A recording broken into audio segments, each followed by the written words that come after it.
The meatballs. His wife probably made it, so that's not a good question to ask. Turkey with that's spaghetti. not Actually, that's not a meatball. I did make it. You made it? But Nah, turkey meatballs are not real meatballs. I cook for my wife every now and then. Viewers, Nice. let us know. Turkey meatballs, yay, nay? I think And it's if you say down yay, for me. yeah, Give thumbs a down thumbs emoji that down for sure. Turkey meatballs. Are you eating turkey meatballs because you think you're fat? Because you can eat regular I grabbed meatballs a if bag you of want. meatballs thinking Napoleon these are like Dynamite actual wisdom big right here. I meatballs. got you. Welcome to Bonus Features, a podcast where we dive into the crazy, unexpected, and interesting details that we didn't have time to talk about on Sunday. In today's episode, we're going to dive into the book of Job, talk a lot about suffering and how that applies to our lives today. Well, guys, my name is Caroline, and I am joined today by Pastor Jeff, our lead pastor. So good to be back. Pastor Jason, our resident nerd. Hello, everybody. And Pastor Philip over in Porter's Neck. Excited to be here again, you guys. Good times, good times. Guys, season 3, we're already back. We got renewed for another season. I think that's worth celebrating. We are back. Pat Yes. on the back. Hey, Yes. way to go, guys. We haven't been Listen. canceled yet. This is great. And we have given people plenty opportunities to cancel us. But so we're starting season 3, episode 1. We started off with Job. Great sermon. Thank you. yesterday. It was great. Thank you. Now, did it bother anybody? So this was one thing I wanted to just ask you guys as we got started. If it bothered anybody that we've been moving chronologically through the Bible and we did not. We had a throwback, flashback moment. That mess with anyone? Yes, deeply. Yeah, is this Enneagram 1s? I'm an Enneagram 1, and I was like, Can I give a quick explanation just for the viewers Yes. that are out there? Let us know. Did it bother you? You're like, what in the world? I thought we were all the way through. Like we were in the Kings, and now we're all the way back at the Patriarchs. Let me explain real quick for our viewers, just because I wanted to explain this on Sunday, but I knew time-wise I didn't have it. So when we started this whole binge of the Bible, if you guys remember, we went into this saying like we really feel like this is a of the Lord thing. We're supposed to take our church through this, but we're also not 100% certain. I mean, anybody that's like, the Lord told me we should do this, I'm like, yeah, you're about 60% sure.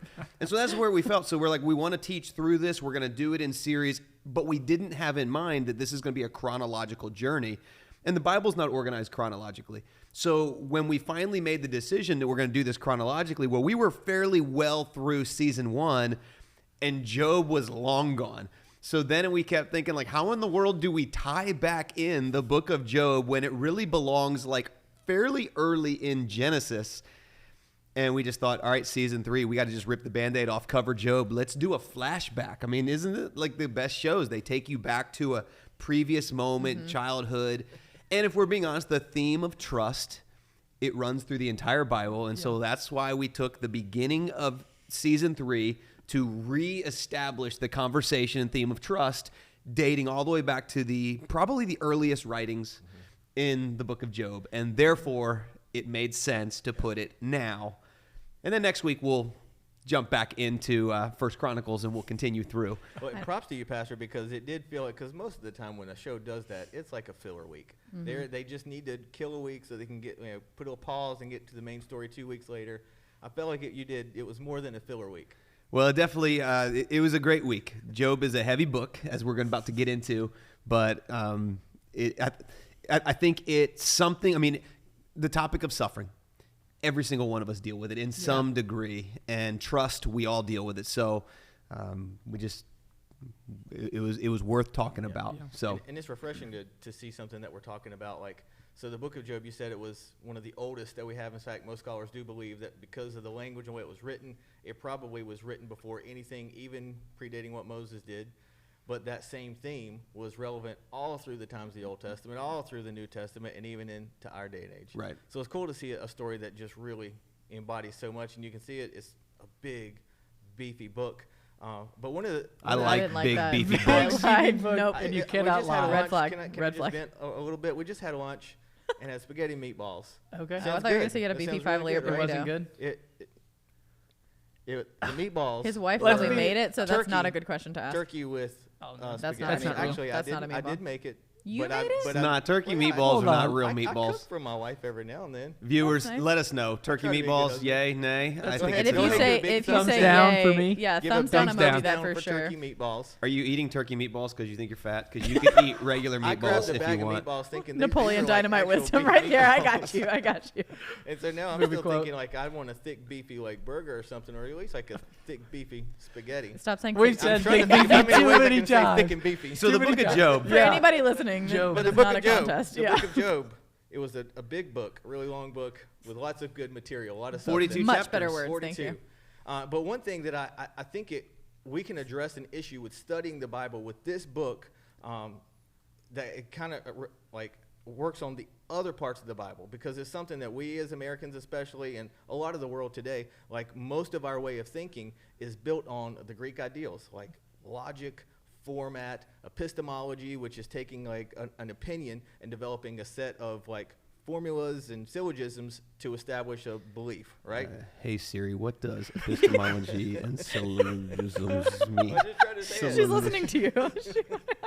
Can you use we So, wait a second? My Hold on, you got, don't worry, Siri, I got Siri's this. responding. you got my phone and my Jason, iPad can you over use here. smaller words, okay? Okay, so For our Really? listener, Yeah. our listeners need so smaller like, words. so the AKA long me. and short of it is you can look in our government, you can look in the like our Western Civ classes. The way we learn is all built around building foundations and learning logically. Yes. Which is great. Like I particularly enjoy that. I like that flow, but that was established by Greeks way back in the day. This is a Hebrew book of wisdom and poetry, which is really not meant to be read the same way. In fact, I brought one of my really old books. This is more than a prop, just to let you guys You at bought that home at know. Goodwill for sure. This That is 1,000 this years not- old. This is more than a prop. You got to tell them what it is. Okay, Yeah. so the name of this book is Exploring the Old Testament. Creative. I like Super that. exciting. Fits my title is the nerd here. If you want a good time, right here. I'm not fun. But I just wanted to read like a quick quote, just because the difference in the way we want to look at things. I'm not giving my phone number, Philip. Don't worry. But the way we want to look at things is we want to distinguish between the way the Hebrews saw wisdom and the way the Greeks taught wisdom. And so this book just says, wisdom in Hebrew thought stands in striking contrast to the philosophy of the Greeks in the Western world. The wise man was concerned with imparting a revealed truth. This is the way the Hebrews would teach. They would just tinker about what they had been revealed, and what they were passing on by way of conviction is more spiritual. So the wise man was concerned with imparting a revealed truth. The philosopher deals with human reason. Thus, the Jews had no philosophers, and the Greeks had no prophets. It's a famous quote from way back in the day. But metaphysics, or theories about the nature of reality, in the predominant Western and Greek thought. Ethics, its intense concern for the moral life, was the first concern with the Hebrew. And then we go down to a quote. This is just one of the authors. He said this: while reason was the method of Greek philosophy on argumentation in its form, intuition or insight was the method of Hebrew wisdom and the proverb its form. The Jewish wise man had no argument to sustain, no chain or reasoning to follow. He presents his truth with the simple assurance of one who has just seen. And so I think that's super important when we're talking about Job. This book is not a logical form to follow. It's not, I mean, one of the things that's recognized, Alfred Lord Tennyson, famous poet, said that this was the most amazing work of poetry in the ancient and the modern world. So it's recognized as an awesome Which work is funny of because I poetry. don't consider it poetry at all, because Exactly. nothing rhymes. Well, and that's the thing, like Hebrew You didn't say poetry Nantucket is, one time. Hebrew poetry is when you see repeated ideas and not repeated sounds, which one of the reasons Job is so long. It's repeating themes, repeating ideas. And so that's what makes it Hebrew poetry. It's not form, it's not like moral, it's not even like allegory like we think. Most Hebrew poetry was meant to teach and to learn from. It was way more specific than what we like see in ideal poetry. Yeah. And it ties in with their wisdom. Books of wisdom were meant to share like a revealed like ideal and not just a foundation to learn from. Yeah. And plus their wisdom was really more concerned about like not the quantity of wisdom, but how you used the wisdom. So it's just, I felt like it was important to kind of go through that before we really jump in with any more. And Pastor Jeff, I felt like that really tied in with the way you presented the message even on Sunday. Well, I understood half what you just explained, so I appreciate that. What I took away from it is that Hebrew poetry, when we look at a lot of ancient Hebrew writers, they're concerned with ethics, whereas a lot of Greeks are concerned with logic. Yep. And so we see that. And so sometimes when we read some ancient Hebrew writings, logically, we have a hard time. We have a lot of questions. As we'll find out, we have questions from our Inquiring Minds. Thank you guys for sending those in, and it helps us shape up where we're going with our podcast. But sometimes when you're trying to answer logical questions with Hebrew writings, it's a challenge. And we'll find that as we look at some of these questions that we have today. But awesome for framing that up. Thank you. Yeah, glad I could help. And so for all of you that are more confused than when we started, I apologize. Send all the emails to info@Lifepoint Church. So the book, let's talk about it. Yeah. All right, so authorship, that's always a fun topic. Pastor, you covered like the predominant idea of thinking. We really don't know. It doesn't tell us. We can speculate, but at the end of the day, it's best just to acknowledge when you don't know something, just acknowledge it. We don't know. There's a good chance. Could be Job. Could have been him later in his life. It could have been a story that he had passed on. Again, we don't know. So maybe you're like, well, why in the world is it in the Bible? Well, we don't have time to talk about the canonization of Scripture, but we do believe that while we don't know the author that penned the words, we do believe that the Holy Spirit inspired them. Yeah. Exactly. And so we can look at them confidently from that perspective. That's really And good. I do think it's fun, too, when you look at the time span, even when, we already mentioned before we started actually recording, but Job is mentioned in books like Isaiah, Ezra talks about it, and even the Apostle Paul makes reference to it, which would have shown that he believed it to be a work that should have been in the canon. Well, you see reference, because one of the big questions about Job is it just is this a mythical tale? Or is this is there a real guy named Job that just had a horrible day? I mean, this is a no good, very bad day. Yeah. And I would say based on my understanding of Scripture, Job is a real man. This was a real story. You guys don't have to agree with me. Ezekiel, I believe 14:14 references Job amongst other Old Testament greats. James chapter 5, verse 11 as well. So we see these references to him, which makes me go, I think he's a real guy. Yeah. I think it's a real story. But that's just my angle on it. What did you guys think? Go ahead. Not to put anybody on the spot. Yeah. Yeah. I mean, in college, I learned both perspectives because that's what a good teacher should do when there could be an opportunity. Just like Pastor Jeff said, when there's things that you really actually don't know 100%, but you're trying to make your best educated guess. And either way, I just like to think of it, like he said, the Holy Spirit inspired it. And if it is just a story or a parable to help, it has the same principles. But if it is a real man who went through that, the same principles are still there. So in my mind, it doesn't really change how valuable it is if it was real or wasn't real. So. Yeah, so quick, I just wanted to pull this up just for reference sake. So Ezekiel 14:14 says, even if these three men, and then it mentions Noah, Daniel, and Job. And so just the fact that it mentions, like I believe Daniel's a real guy. We haven't gotten to him yet. We'll get to him. Noah, I believe, real man. Yeah. And so I would say because Job's included there, I lean towards real guy had a real bad day. Yeah, you guys let us know through your study what you think. I mean, we got all our inquiring minds out there. Our They're bingies. inquiring. The bingies are A inquiring. bingers. I don't even know what we call have them assembled. anymore. Bingers have assembled, Yeah. and they're ready to inquire. I'm looking up James 5:11 real quick because the commentary that I'm looking at pulls that in. But it didn't have the reference. And it says, point. as you know, we count as blessed those who have persevered. You've heard of Job's perseverance and have seen what the Lord finally brought about. The Lord is full of compassion and mercy. Good. No, that's so good. for me, that's why I go, he's a real guy. And if we believe he's a real guy, can I share like a few fun little facts?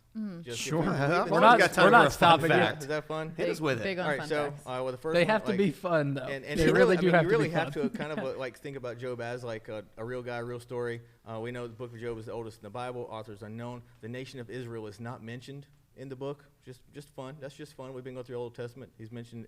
Nation of Israel is mentioned everywhere except there. At the time, it was believed that the earth sat on a large animal or on a giant.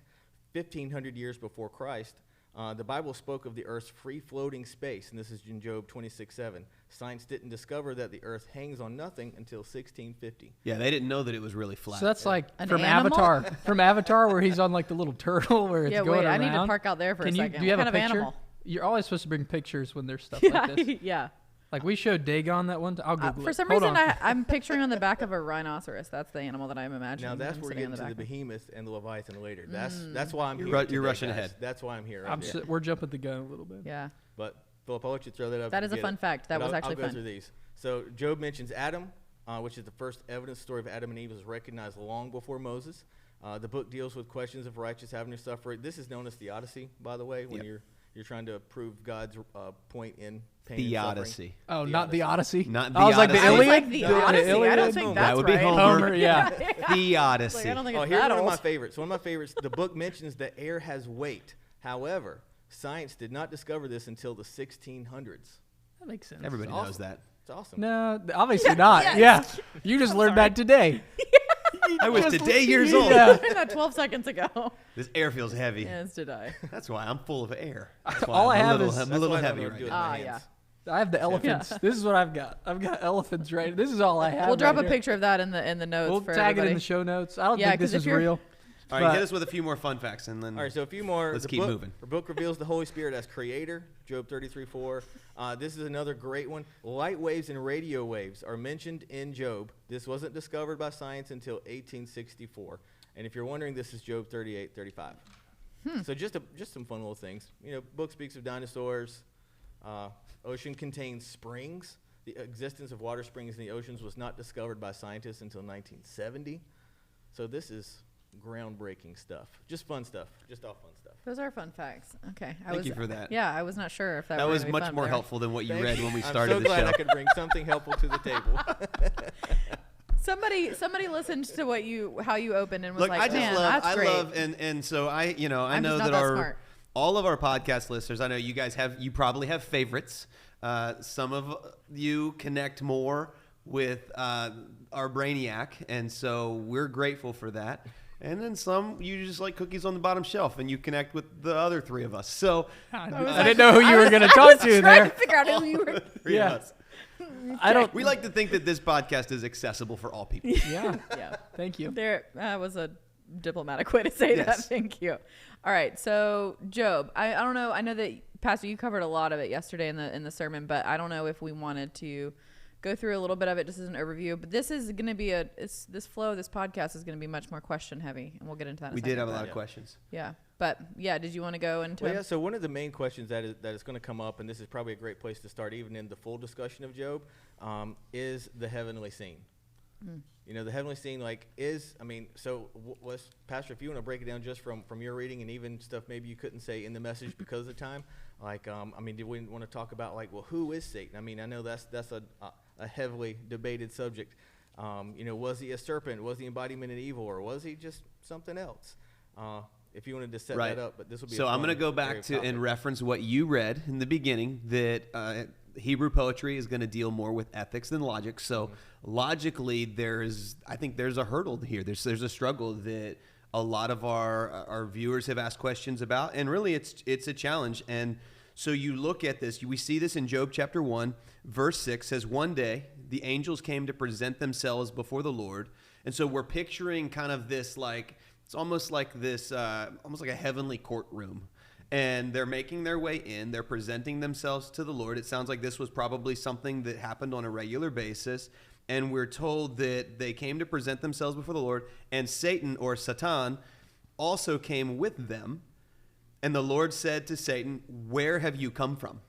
So we have this moment where whether they're giving an account of what they've been doing or whether they're receiving assignments, they're in the presence of God, and then there's Satan. And so the attention focuses on Satan, and it's like, where are you coming from? Where you been? And now we have this dilemma, which raises a lot of questions. And we received some of those from our viewers that were like, hey, wait a second, holy God, sinful Satan, which, by the way, is it actually Satan that was we see as a serpent in the garden, or is it the construct of evil? What is it?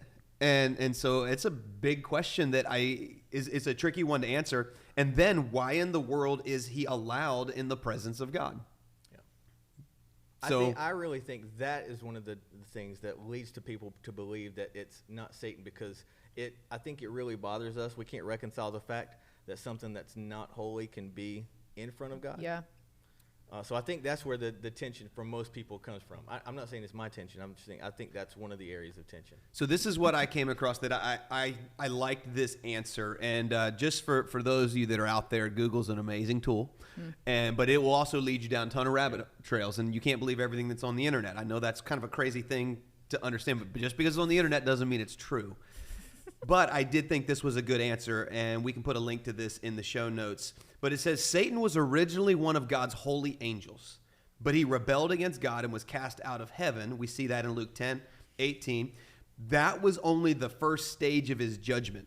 Satan's kingdom was vanquished at the cross. Later, he will be bound in the abyss for 1,000 years and then will be cast in the lake of fire for eternity. Until his final judgment, Satan is, quote, the prince of this world, but it seems that he still has restricted access to the heavenly realms.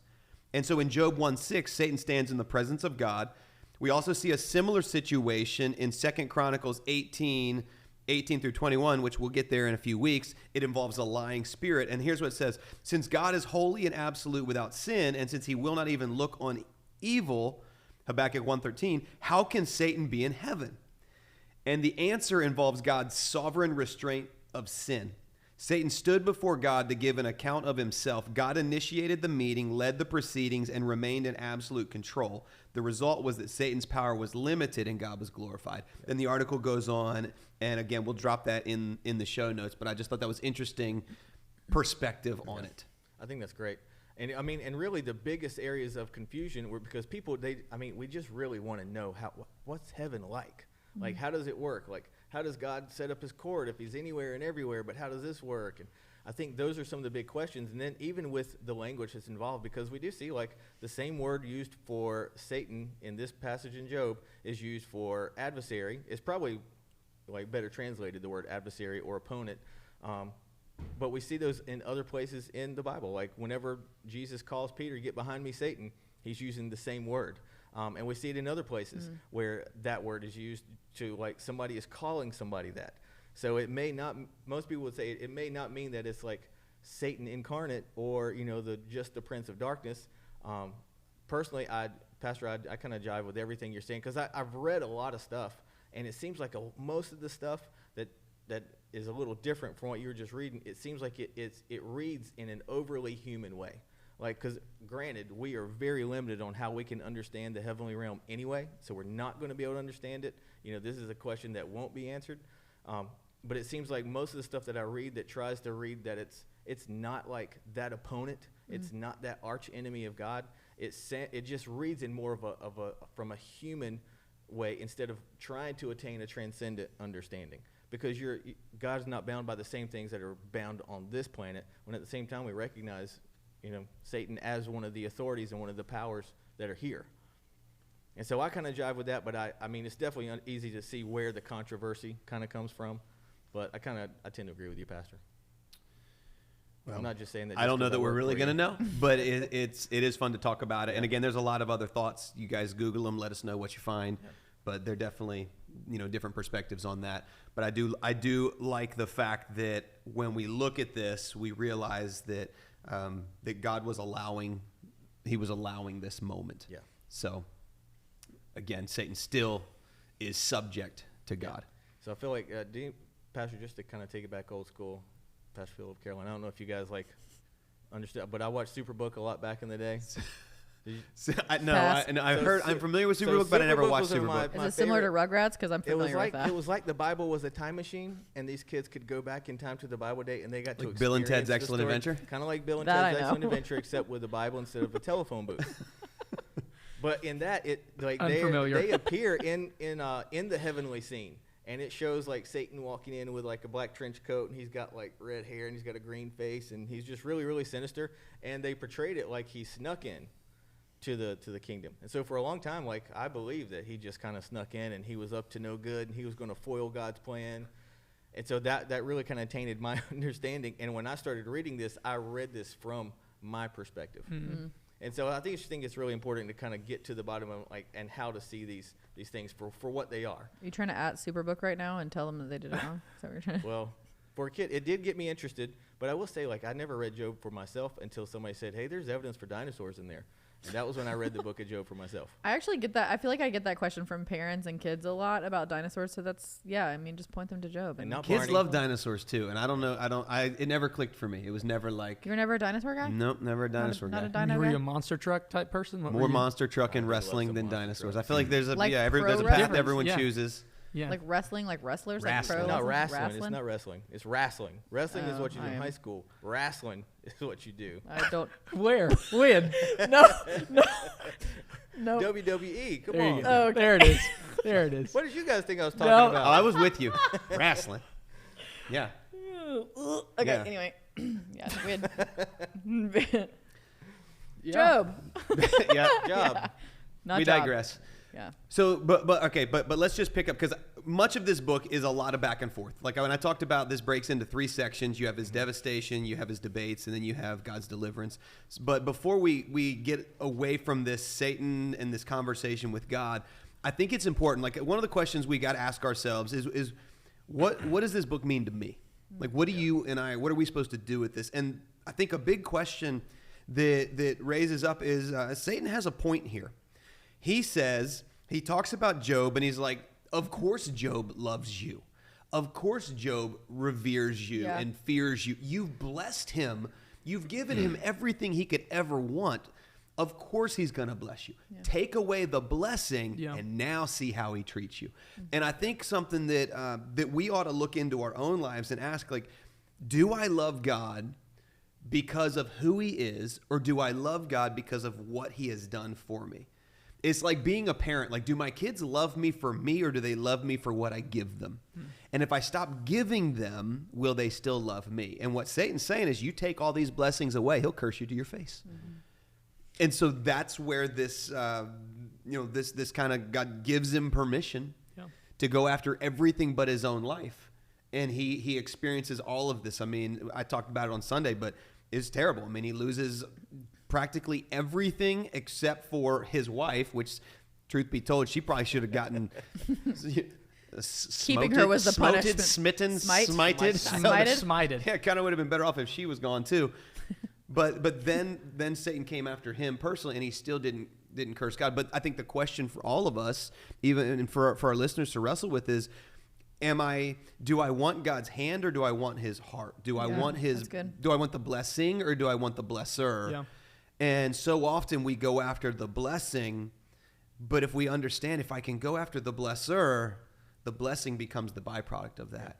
And so Job was like, listen, I mean, at the end of the day, he loves the Lord. Yeah. He's upright. He's blameless. Doesn't mean he's perfect, but he loves the Lord and lives for him. And so when everything else was taken away, he stayed loyal. It's kind of like if everything was taken away in our life, would I still remain loyal to the Lord? And sadly, I think that we're in a very consumeristic Christianity society, and it's kind of like, God, what have you done for me lately? I don't see no rings on these fingers, pad my bank account. And the reality is, are we in it for God or for what God can do for us? And that's a great question. Job kind of presents that as we get right here into the book. If everything was taken away today, would I still, like Job, fall to my knees and say, the Lord gives and he takes away. Blessed be the name of the Lord. Well, and it's easy to come, at least for me, I think that's a good challenge, because it's easy to come at that question of like, of course I would. Like, well, of course I would love the Lord, with everything in me, whether I had all of the blessings or not. But that's easy to do when I'm going to get in my car in a few hours and drive to my home, and when the air conditioning and heated and cooled, and I have clothes and food and all that stuff, and it's easy to even say that and like wrestle with that from the position of comfort, but you really don't know until you're in a position where you don't have anything. And it's kind of, I feel like this is probably a weird way to say it, but it's kind of like a unique opportunity to be able to have that position of literally having nothing and full reliance on the Lord, to really put your faith to a test in a different way. And I mean, I think of my friends our friends that live in Uganda, that love the Lord. Shout out Lagutu. Yeah, our Lagutu friends. We got any Benjis from Lagutu listeners? Oh, maybe. Comment if you are. That She sounded lost me really there. offensive. That's a legit That is- Acholi yell. Okay, Okay, for all don't of our cancel me. No. For all of our listeners that were just really offended by what Pastor Jeff just did, that is an actual Acholi yell. It was 100%. I do it when I'm there. Yeah, he does. I can attest to that. I've been there. Hallelujah. Also, Amen. Hallelujah. Amen. Yeah. Hallelujah. All of these things are actually Thank things you. that happen in Uganda. Not offensive. Please don't cancel us. Sorry, but they really do. They love the Lord with everything in them, and it's so humbling to see. And one of my favorite things to go back every year, not for what we can do for them or any of that, but really what they do for us, because they remind us of like a lot of people over there genuinely have nothing but God, and being able to see what that looks like in a daily life. I mean, I talked to a lot of them throughout the year, and just like the prayer requests of, we don't have enough food for our family, stuff like that, where it's like they genuinely have nothing, but they have full reliance on the Lord and love for God, that like regardless, Well, I think that speaks to the personality there too, because when you notice Job, like he never went through, he never said, I'm a good man. He never defended Exactly, that. He defended the fact that he always would obey God, that he would revere God for who he was no matter what happened. And I think that even speaks to the difference. So why so many people wrestle with this topic? Because the question always comes back, why do bad things happen to good people? Yeah. And Job was not saying that he was good. And I think that even goes back to the contrast in Western thought, because we believe we're good Yeah, people. we are. Why do- I'm a why do good bad- person. And the I'm truth, not as bad as other people here at the table. But the fact remains is like, I we're mean, not really wrong. He's not wrong, but I felt rude to point out, but it's not wrong. and we're really not good people. Yeah. So Sure. we don't deserve good things That's to true. happen. And I love that Job never tried to defend that. Yeah. No, that's a great point. Humility, it's awesome. Goes a long way. So I know we're taking our time as we get into Job, but really this is the crux of Job. Yeah. It's starting with this because everything springboards off of the tragedy that strikes and the trust that Job displays as the book unfolds. And so you see that in chapter 1, you see his personal attack in chapter 2, you see his wife saying, curse God and die.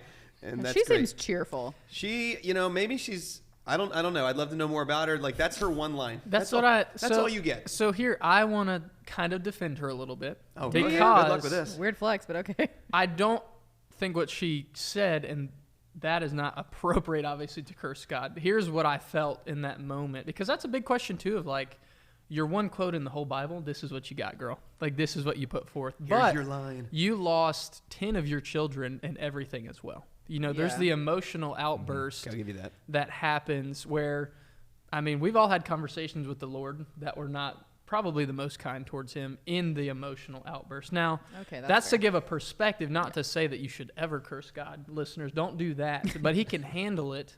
And just because Job handled it a little better, I just had a little bit more compassion this go around when I read it, of like, man, if I lost 10 children at once and everything all in one moment, I'd probably be a little bit frustrated too. That's So, fair. I concede. Yeah.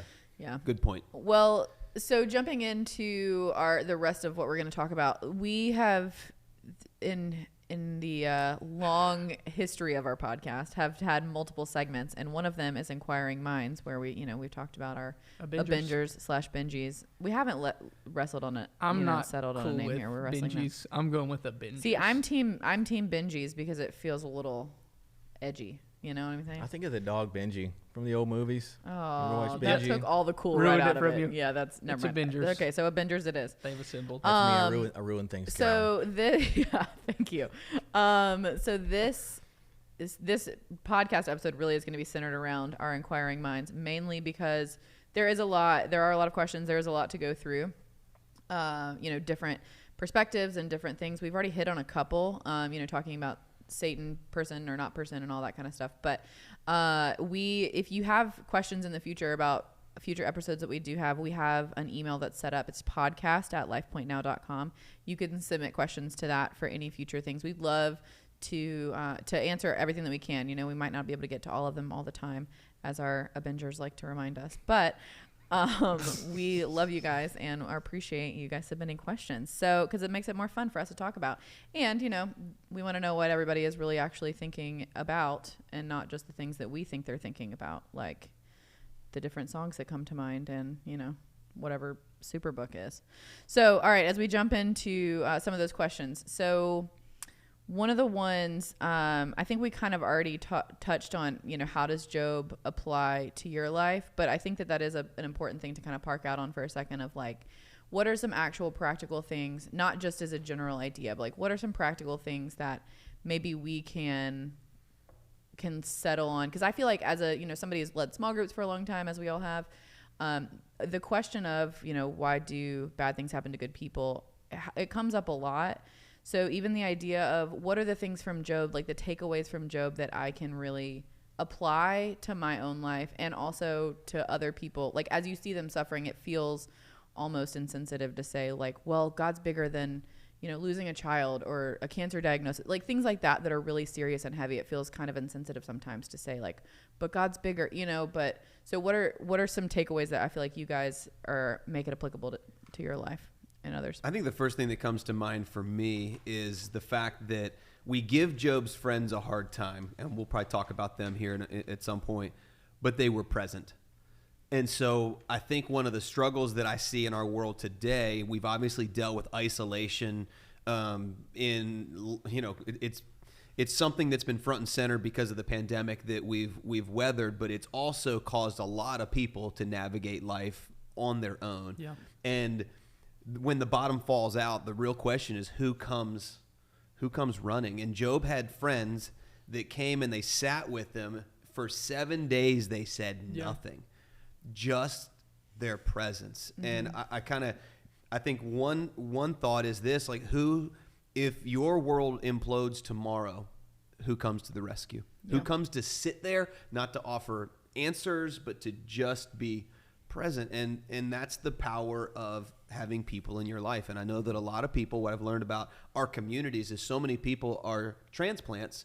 They don't have deep relationships that are people in proximity. Now we've got, what's tricky is we have social media, which you love it, but those aren't real relationships. Those are connections, but who are the people with skin on that will sit with you? And as much as these guys didn't offer the best advice, they were present, and there's power in presence. And so that's a big takeaway for me. I know that on my bad days, I can reach out to a couple people that will drop what they're doing and come and just sit. Yeah. And I think that can get you through a lot of difficulty. Yeah. That's good. Yeah, I think to build off of that, excuse me, is very practically don't give answers to questions you don't know the answers to. I think us as Christians, we come into situations, especially when there's pain, and we start saying these old phrases and adages that we think are helpful in practicality. God will never give you more than you can handle. Yeah, not true. Try telling that to Job. Yeah. Yeah. But just Job said, enough. Be there, be present. That's a great counseling tool for all of you listening is, we read 7 days is a long time, but whatever that is for you, be present for those people. I know I've been able to walk stuff like that out recently where you get a connection with someone just by being there with them. You don't have to give. If we were the Lord and knew everything, we could give answers. However, that's what sets us apart is we don't know the answer to everything. We don't know the reason to everything. And I really just love, especially how you talked about it on Sunday, just be there. They showed up. Now, we quickly realized they weren't the wisest, they weren't the smartest, but they showed up and they didn't try to give all of the answers. And when they did, there was correction there. So just don't put yourself through giving the wrong answers because then you ruin people's view of God because you just led them the wrong way. Yep. Yeah.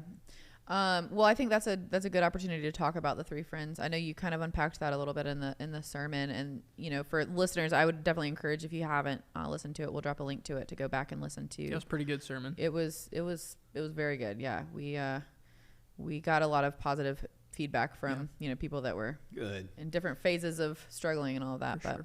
But yeah, so the three friends, what if you wanted to park out a little bit more? Well, on they that? they each offer a little different slice of opinion. I won't even call it wisdom necessarily, but they offer opinion. And so, and truth be told, I said there's three friends. I just didn't have time to get into all of it. There's technically a fourth friend who shows up a little bit later. He's younger and he doesn't like anybody. And you just gotta kind of read that for yourself. He doesn't care for the friends. He doesn't care for Job.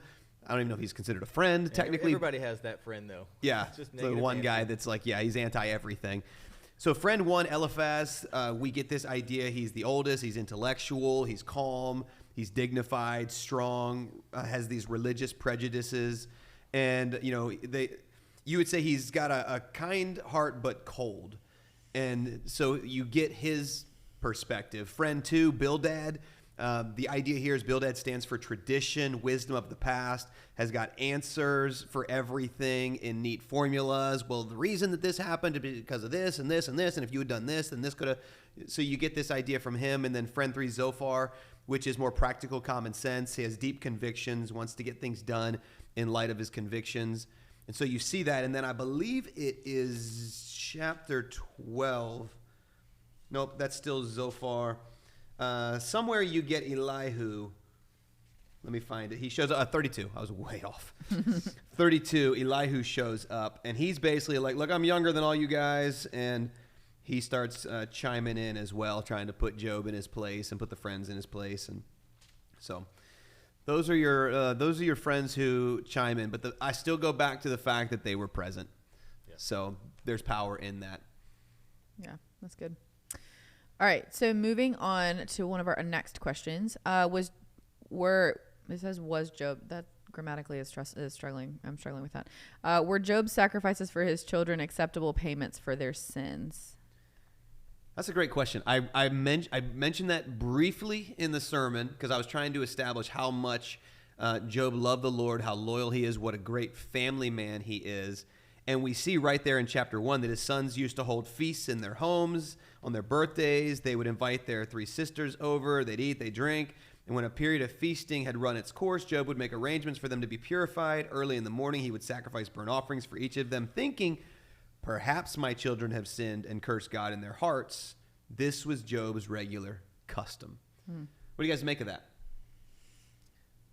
For me, it's just, I try not to read things that aren't there. Like, what's the point of the story? Even like going back to the heavenly scene, I feel like, there's a lot we can learn. Basically, I feel like the reason that story is there is so we can know when we read the rest of the story that Job was an upright, holy man. Because without that scene, we don't know that about Job. We just think he's like self-righteous and who's this guy? He does nothing wrong. I think it's kind of the same thing here. Like, we don't know anything about his kids. We don't know if they were good or bad. Right. We're not given the indication that these were like these parties weren't like these crazy, drunken orgies. Like we're not given that at all. Because the Bible tells us there's times of feasting, and that's what we're. And so for me, I'm like, it seems like the stress here is that he is like, he loves them so much, and he's such a good dad. Just in case they might have done something, let me set up something. Yeah. Let me ask you this. So Jason, you're the only other parent at the table right now. Do you ever pray for your kids? Every day. Yeah. So here's what I think. I think this is an incredible example of a parent interceding for their kids. And I think Job loves his kids so much that he's praying for them. And in his prayers for them, he's praying for wisdom. He's praying for protection. Same things that you and I would. He's even praying for conviction. He's praying for a purity in their life. And I get the sense that while it tells us that he's making arrangements for them to be purified, I kind of look at this as, again, I want to say, what should I do with this? This is a reminder for me as a parent that my kids are my responsibility. And I do want to be able to pray for them, intercede for them. I don't know biblically, I don't see instances where like I can make sacrifices on your behalf for your purity.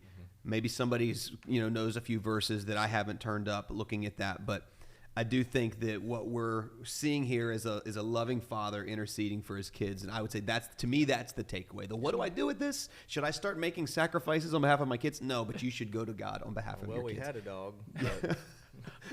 Wow. You just killed off the family pet. Yeah. So I was like, well, I was thinking, how do we today? I'm not going to make sacrifices because I love my dog. But God doesn't command me. So sorry, Caroline. I feel like I just ruined your. Love your kids. Pray for your kids. Day. That's what I would say. Yeah.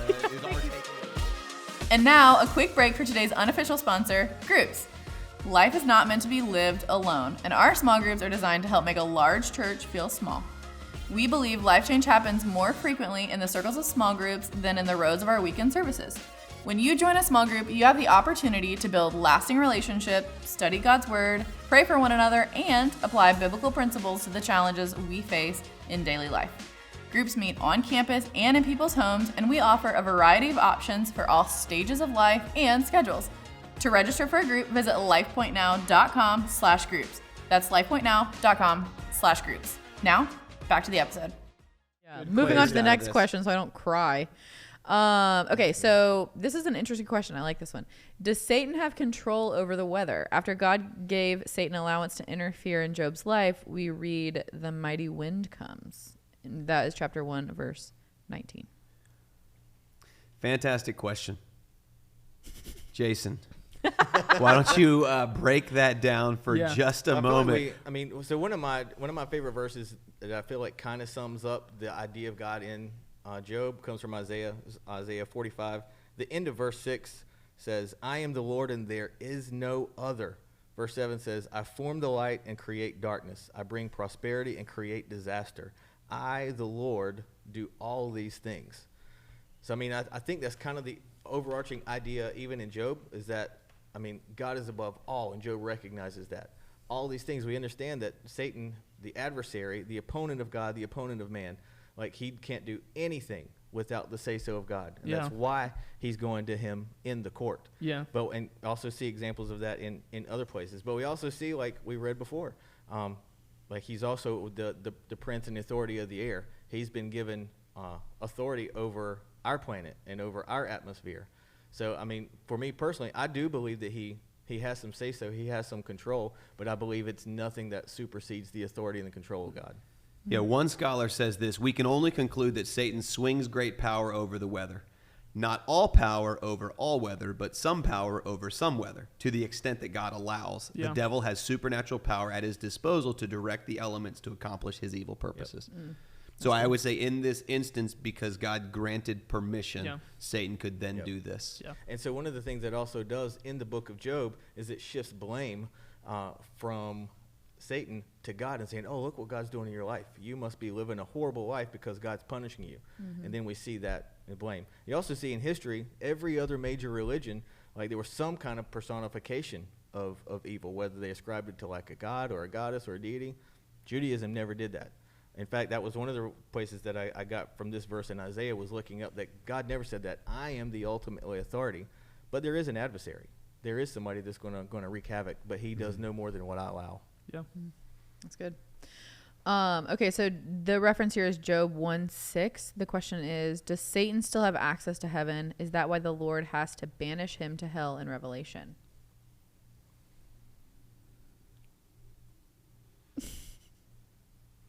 Great questions, you guys. Yeah. Again, I'm going to go back to what Jason said in the beginning. This is Hebrew, which is more ethics than logic. So logically, I have a hard time. Mm-hmm. But if God granted him access for this purpose, I'm thinking through the quote I read in the beginning that talked about the first stage of judgment and, with Jesus conquering sin, death, the grave, the cross, the resurrection.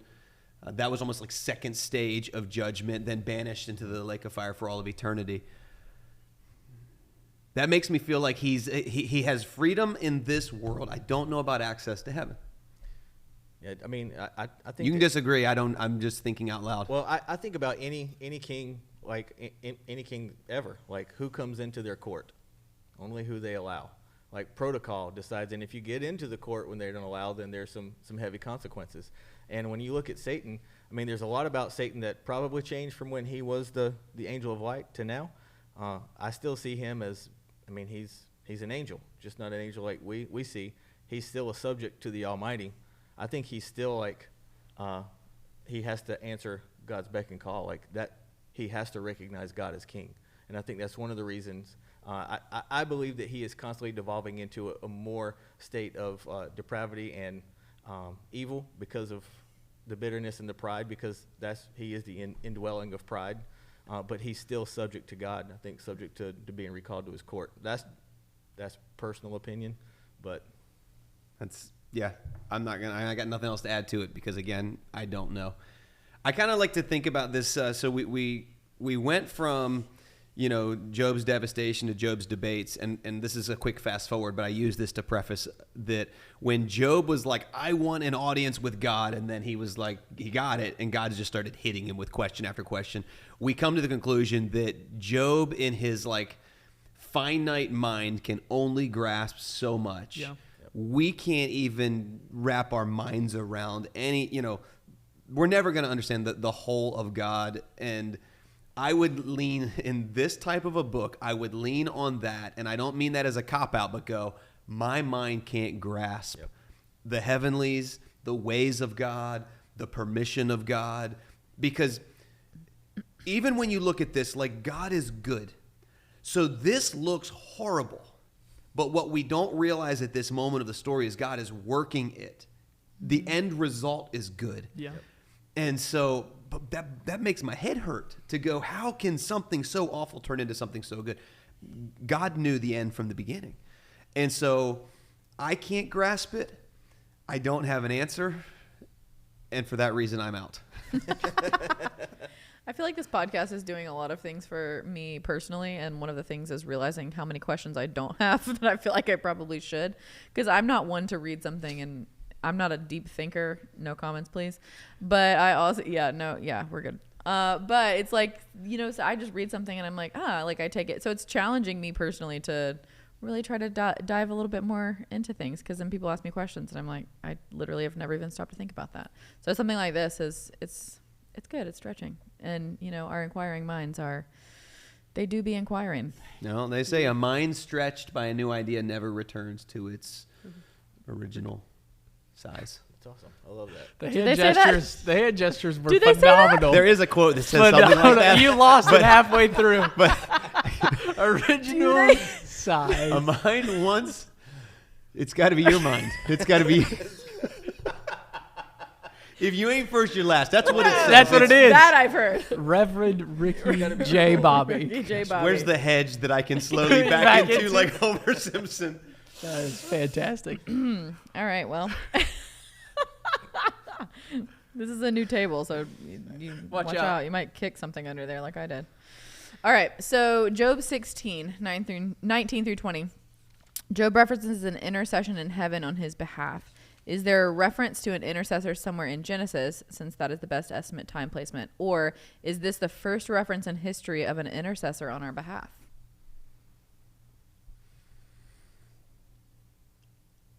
So you guys are staring at me, so I'll attempt to answer.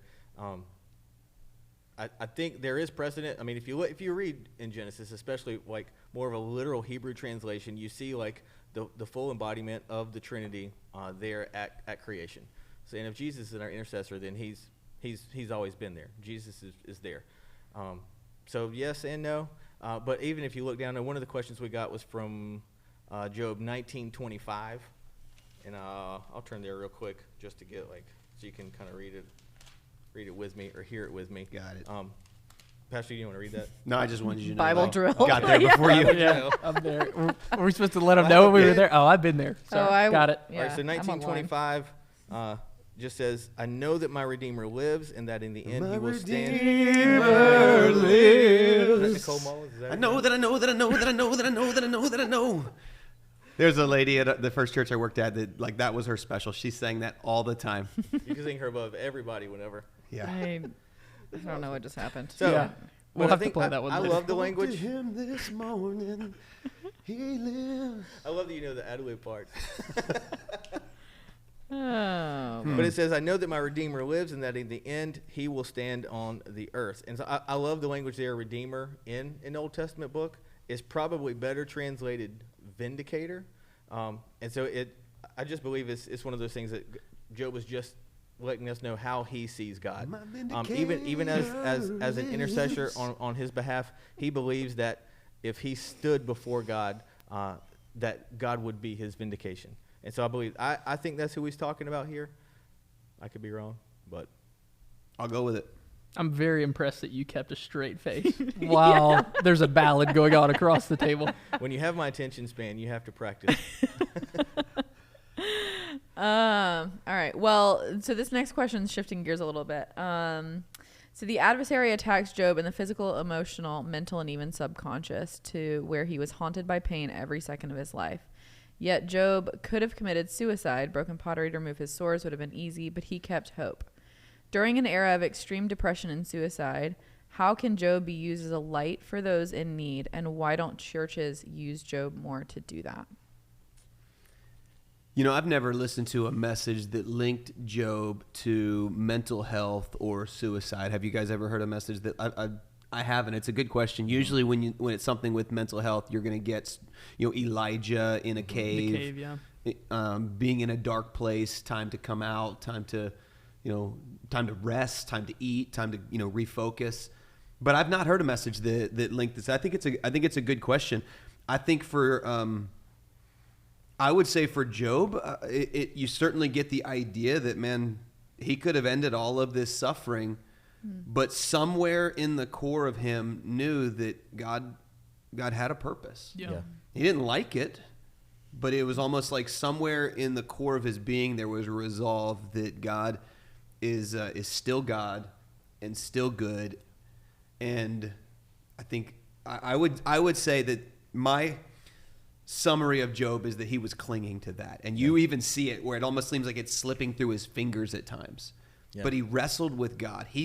I think one of the things that I would say Job probably found some strength in was that he got honest with God. Yeah. I don't think there's any super spiritual, you don't get any special points for pretending to be spiritual. Yeah. Job has moments where he is, literally, he lashes out at God. He goes from God, you're good and you're just, to God, it feels cruel. And I think that you got to get to that place where in your soul that God is good. And so if the circumstances aren't, God's not done. And I'm going to ride this out. I'm going to see what you're going to do. And I get that sense through Job. Yeah. That even though he didn't know the rest of the story, he knew there was more. Yeah. Yeah. Well, you mentioned even Elijah. You can see in the scripture, in the way he acted, in his language, that he was dealing with depression, dealing with doubt. Even the physical symptoms. When we look at the language in Job, he was definitely sitting, waiting for God to smite him and finish the job. He was waiting for something to come along and just take him on. But he never got to the place where he was considering taking his own life or anything like that. But I do believe that this is a book that could be used for somebody that just needs to see a light at the darkness. Yeah. And Pastor, I think one of your takeaways from the message hit the nail on the head. Don't let it what you know take up the place of who you know. Don't let what you don't know keep you from trusting who you do know. Yeah, so good. Well, he had no idea what's going on. We're sitting here talking about this whole how could Satan have a conversation with Job's like, what? You mean, what is going on up there? You mean to tell me that here I am doing my best to honor you, God, and now I am he has no clue. And we don't know how long all of this is, we don't know how much time has transpired through all of this either. So that's kind of an interesting dynamic. We don't know how long he's holding on to hope. We just know that he is holding on. Yeah. So yeah, it's crazy. I think it's important to for the person who wrote the question to remember that depression and real mental illness is different than having bad circumstances. And I don't mean that to be disrespectful to the person writing the question, but I think it's easy to kind of lump them all together, and that kind of creates a stigma on mental health in general. That they're just depressed because their circumstances are bad. It's no, it's a chemical thing, and there's an actual difference in that. But I do, to the point of the question, I think that this can be a book that is maybe, I don't know about should, but could, or it has the opportunity to be used more often to speak to people in the middle of terrible circumstances, whether depression is present or not. Just I think that is a good point, that why is this not used more? Because I think a lot of times too, people, and honestly, probably Christians are the worst at it. To Pastor Philip, your point earlier of not answering people's questions the incorrect way and just be willing to sit with somebody. I think Christians are we want to fill the empty space with words, especially with some sort of platitude of, well, God's bigger and all that. And like, just encouraging people to have patience and wait for, good things coming and the Lord is with you. And yeah, all of that is true for sure. But not to use that as kind of a Band-Aid for sitting with somebody, in their hard situations. So, yeah, maybe that'll be a resource more used for having that conversation, because I do think that this whole book kind of speaks a lot to clinging to the Lord. And also, I mean, having, the very first thing that you said in answering this question, Pastor Jeff, like having a deep and true spiritual connection with the Lord and reliance on like, yeah, we will be, like I am going to be in right standing with God, not because of who I am, but because of who he is and because I follow him. So I love that. All right, so moving on, we have more questions. There's a lot. So there are multiple references to the Leviathan and even the Behemoth. There is 100% Here we Jason's go. question. So this is what Jason has been. So I want to point out that if you're wondering what these creatures looked like, there are great representations from Hollywood. Okay. One would be the Leviathan, 1980s horror movie. Richard Crenna. It's great. You should definitely not watch it. Freak you. But it does. You ever see that? Pat, Nope. you see the Leviathan? It's called literally called the Leviathan. What year was that? Say that year one more time. It's 80 something. 1980 something. Was it So 89? Because that's when I was born. I was negative 20 years We old. can at still that go back point, and watch so- it. Wait, what year were you born? 2001. Shut. Yeah. Oh, you're I'm not from, allowed. I'm from like kind of the late 1900s. Is that what you're saying? That's what you tell people? I don't know. I saw something on the internet that said young people nowadays refer to people born in when I was 76 as the late 1900s. Maybe Yeah. mid. I don't appreciate that. Maybe it's not even late. Wow. Yeah, really not even late 1900s. Okay. Where else All right, could so, we so see the this? other, all right, Nobody's so, seen that. all right, so Nobody's seen Leviathan, that. you hadn't seen it. Something- You Viewers, guys, have you seen this? Is this yes, a thing? definitely go see it. It's Yeah, not a great drop a movie, comment but if it you've is seen fun, this. and it's called The Can you Leviathan. go see it somewhere, or is it just... Yes, on Amazon. Okay. It's easy. I didn't know. You just type it There's in a the lot search. of things on Amazon. But it's Leviathan. It has nothing to. I don't think it has any characteristics of what the Bible talks, because it's kind of a serpent, which the Leviathan is literally translated to snake, serpent with coils, or something like that. But it's also seen in other areas as a multi-headed snake. In some areas, it's Some Percy said Jackson stuff happening to here. to be fire breathing. So I mean, Like a dragon. the question is this a real animal or is it a mythological creature? Are you asking us, or are you going to give us... I'm some just details? telling you. I'm just telling you the controversy out there, Okay. or the two 'Cause I'm sides, like, I don't know. because it's in the Bible and it's in a story that maybe not all of us agree that it's a real story. Yeah. So, or do we believe these are real creatures in a real story? I mean, Leviathan pops up other places in the Bible, so we at least believe that some of the guys that wrote some of the Bible believed it was real. I'm inclined to believe that it's real, but it does get wiped out. I mean, it's like any other endangered One creature. of the kind of but- dinosaur type situation? I think It so. was around then, I yeah? think so. I mean, I would definitely point this as like around Job's time, there were creatures that were believed. They do. I mean, a lot of people believe that this is just some kind of exaggerated crocodile. Probably not fire breathing, but that's just That's what unfortunate. I think. That's a safe answer. I'm like, of course. Why not? It could have existed. I don't know. That makes it seem a lot less cool you know, if it's just a I just think I think non-fire-breathing it probably crocodile. was like this crazy sea monster. The other one in chapter 40, it makes its appearance. It's the only place it's mentioned. It's called the Behemoth. What does that directly translate to? What can that... Uh, what other words do you well, have? I mean, well, if we look at like what's said about it, it's Job 40, created by God, eats grass like an ox, very powerful, with bones of bronze, limbs of iron, tail like a cedar, lives in marshes and rivers, and is unafraid of anything. And I said that there was a work in Hollywood. If you've seen 47 Ronin with Keanu Reeves, there is a mythological creature at the beginning of that movie that looks a lot like this creature. I know it's who just a that character is. Oh, and this actually is a But great movie. 47 I know Ronin is a Keanu great Reeves. movie. You've seen this one. I do. I Okay. love that movie. Love it. I've only seen Keanu and John Wick. That's it.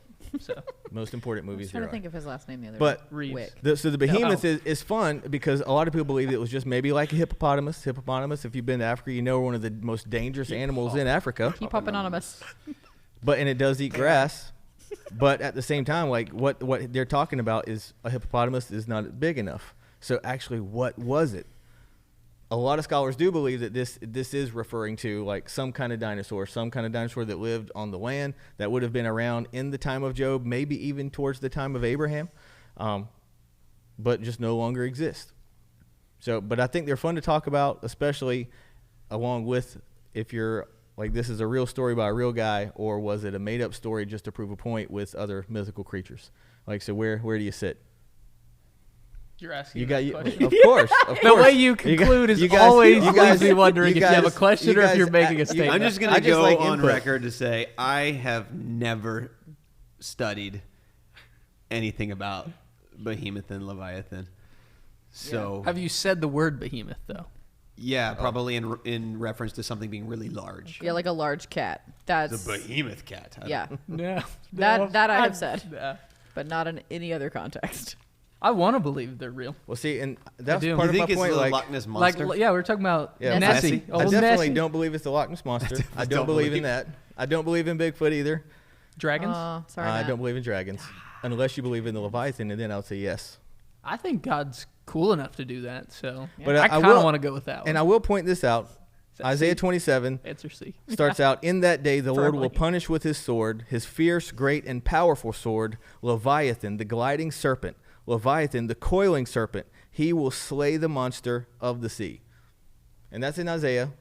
And that's probably painting more of a picture of what's going to happen. But they're still talking about it like it did exist. I think my biggest takeaway is that Leviathan would be a really cool name for a kid. Oh my Definitely God. a rock band as well. Or Leviathan. Behemoth as well. Like, you Yeah. know, opening Behemoth for would not be a good name for a Leviathan kid. is opening for Behemoth. Like, that's a full-on metal show. You're not gonna have a voice at the end Yeah. of that show. Either You'll be way, screaming the whole time. imagery is good. The imagery I think is it awesome. adds And great that's why I love imagery. this. And I So- will say, like, whether you believe it or not, that was one of the things that as a kid, that's what got me to read the book of Job, because I was like, oh, wow, that's awesome. So Yeah, again, people- we go back to binging the Bible. Yeah. The Bible is cool. It's got It tons is of fun cool. stories, tons of cool things to learn. People say that it's boring, and I'm like, there's literal maybe dragons in there. Literal maybe dragons. It makes sense. Literal something dragon-esque. Like, why not? Why couldn't it situations. exist? Well, you watch a show that has dragons in it, I'm pretty sure. I so. don't. Anyway, Yeah. that doesn't sound like me Harry literally Potter, at right? all. What else have we got? What else? All right, so we got one more, and this one's gonna be. We're not gonna end on a happy note, but Oh, no. yeah, Thanks, We Caroline. should have I didn't- reorganized those questions. it's fine. Yeah, we probably should have ended with the dinosaurs and dragons, but this is an important question. So over the years, the church has mistakenly driven away or even persecuted many people groups. In those times of difficulty, Job's suffering at the hands of God was undoubtedly a relatable conundrum. This question has the word conundrum in it. It means you know it's going to be a good one. What would you say to the people who feel their cries echo Job's, and what commitment has Lifepoint made to reconcile a relationship with those individuals? Great question. So again, I'd love to know, like when it says over the years the church has mistakenly driven away or even persecuted many groups of people. If I had the chance to sit down, I would say help me understand a little bit more of the context for that, because I don't know who they feel has been either mistaken or persecuted or driven away. Well, and that term, the church has been, that's a pretty big term too. Like, is that the Catholic Church back in like the Crusades, or is that like the church of the early 1900s? It's Yeah. a little bit vague, but I get it, man. There's churches are full of imperfect people. Like a lot of times, there's a whole thing kind of going around right now that it's like the church didn't hurt you, people did. Yeah. And I do think that we need to remember that the church is made up of imperfect, broken people, and unfortunately, hurting, imperfect, broken people have a tendency of projecting our hurts on other people. Now, whether that's a pastor, whether that's just somebody in the church. I mean, I was like, there's people that won't come to certain like campuses or services of Lifepoint because of somebody else that's there. Yeah. And like, that's a reality that people deal with. And so I think that this person's probably hinting at things that are bigger than that. But what would I say? And I guess, nobody's better at speaking to this as the lead pastor of the church. So I'll give my best. But what would you say to the people who feel their cries echo Job's, and what commitment has Lifepoint made to reconcile a relationship with those individuals? When I look over the 16 years of Lifepoint, I can think of one individual that unless there was a massive transformation upon their heart, they're not welcome back at Lifepoint. And without going into any details, this particular person was a wolf, and they preyed upon people. And a shepherd's job is to protect the sheep. And so no matter how much a wolf tries to pretend to be a sheep, they're still a wolf. And so there's a balance between like that one individual, again, over the thousands that have come through our doors, is the one that I would say is presently not welcome back. Now, that's not to say we couldn't get to a point of restoration, but it would take a very serious, intentional process. So I would say, first off, I don't feel, and I'm sure there's situations I'm unaware of, but I don't feel that we've shut the door, pushed away people whose cries echo Job's. Definitely not on purpose. But what I would say is this: the church is people, and I would say that amidst Job's cries, he had friends that were in his life. And the church can't mandate friendships. We've got to create space for that. And I think that a lot of people feel that they're either too busy, maybe too insecure, but they don't let people close. And so what I found is that oftentimes from my place, people go through difficult struggles and they wonder, where was the church? Where was my pastor? Where were people? And the sad reality is nobody knew. Yeah. And unfortunately, we live in a day and age where you can very well go through your life with no interaction and significant relationships. And I hate to say this feels very insensitive, but that is on you. Yeah. We try our best as a church to create on-ramps for relationships. Like if you're not in a small group, how is anybody going to know? And so you've got to let people in, it's scary. Yeah. Because if I let you in, it's kind of like if I let you close enough to hug me, I also let you close enough to hurt me. Mm-hmm. And we've got to be able to tear walls down, let people in who will then sit with us in our times of distress. Yeah. And I really think that's the church being the church. Yeah. And so to those who feel like maybe you've got a specific situation that has happened, as your pastor, I would love to say it has never been our heart to push people away. Yeah. Mm-hmm. It has always been our heart to create opportunities for people to foster relationships, to find healing. But again, I've learned in this last stretch more and more, it doesn't matter how bad you want people to grow in their walk with God. It doesn't matter how bad you want people to connect with other people.